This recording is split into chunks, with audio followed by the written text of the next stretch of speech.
সবাই আসলে যদি আপনার রংপুরে আমরা সিগন্যাল মোটামুটি নষ্ট হয়ে যাওয়ার মতো একটা তার মানে আর কয়েক তারিখ আগে তারপর যাওয়ার পরে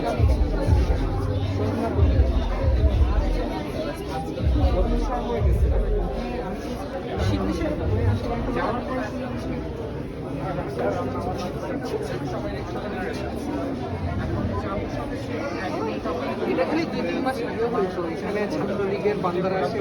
2-3 মাস আগে যাচ্ছে পদত্যাগ হয় না তার